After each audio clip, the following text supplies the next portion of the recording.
हम आपसे कह रहे थे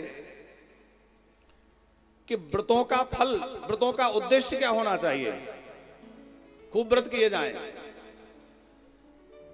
लेकिन उन व्रतों का अभिप्राय ये होना चाहिए कि इन व्रतों के द्वारा, इस सत्कर्म के द्वारा हमें भगवान से प्रेम हो जाए, भगवान की भक्ति प्राप्त हो जाए। हाँ, हम आपसे कह रहे थे इस क्षेत्र में कैसी परंपरा है पता नहीं। हमारे क्षेत्र में उधर मध्य प्रदेश में, हम मूल रूप से तो मध्य प्रदेश से हैं, तो माताओं का एक व्रत आ रहा है अभी। कौन सा व्रत आ रहा है? करवा चौथ। यहां मनाते हैं लोग? अच्छा, सब लोग करते हैं करवा चौथ?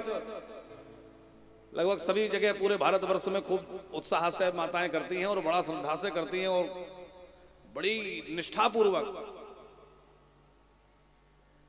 पर कितने लोगों को यह पता है कि करवा चौथ में कौन से देवता की पूजा होती है? पता है आपको? अच्छा, जिनको पता है हाथ उठाइए। किसको पता है कि कौन से देवता की पूजा होती है? श्रीवास्तव जी, या तो हमारी बहन जी ने बोल भी दिया कि गणेश जी, और कई जगह हम हाथ खड़े करवाते हैं तो लोग एक तरफ एक मुंह देखते हैं, बोले ये पता नहीं किसकी पूजा होती है। वो ये याद है कि इसमें साड़ी नहीं होना बहुत जरूरी है, नए नए गहने होना चाहिए, अमुक होना चाहिए, ऐसा साज श्रृंगार होना चाहिए। वो सब करिए, बहुत अच्छा है।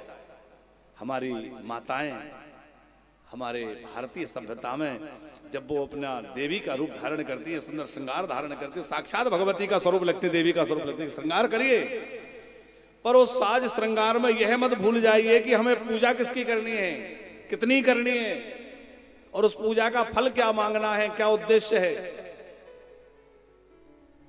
कोई भी चतुर्थी हो, सारी चतुर्थी के जो व्रत हैं वो गणेश जी के हैं।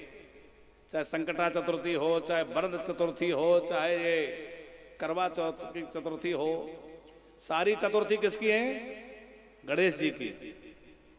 तो किसकी पूजा का होना चाहिए इसमें? गणेश जी की। लेकिन गणेश जी कहां बैठे हैं बेचारे, उनका तो स्मरण ही नहीं रहता। पूरे दिन वो दूसरे चक्कर में, वो लीपा पोती में ही निकल जाता है।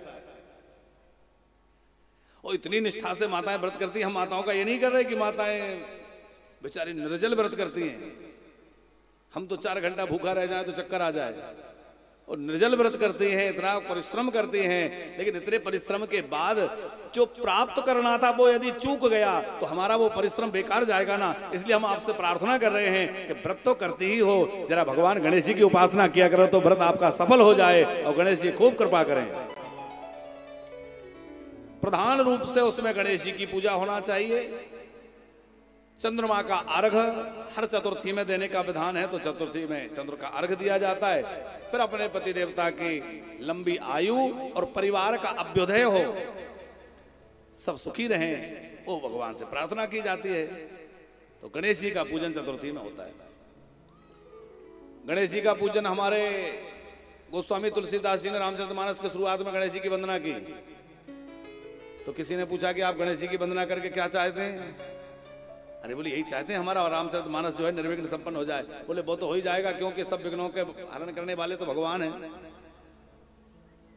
बोले मैं गणेश जी की वंदना इसलिए कर रहा हूं मुझे सिद्धि मिल जाए।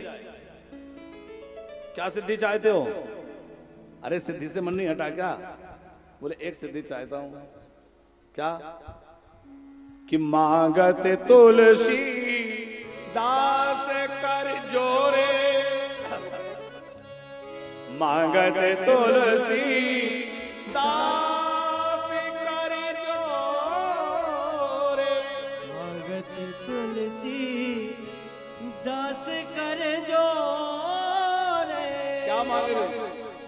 बस हो राम सिय मानस मोरे, बस हो राम सिय मानस मोरे, बस हो राम सिय मानस मोरे।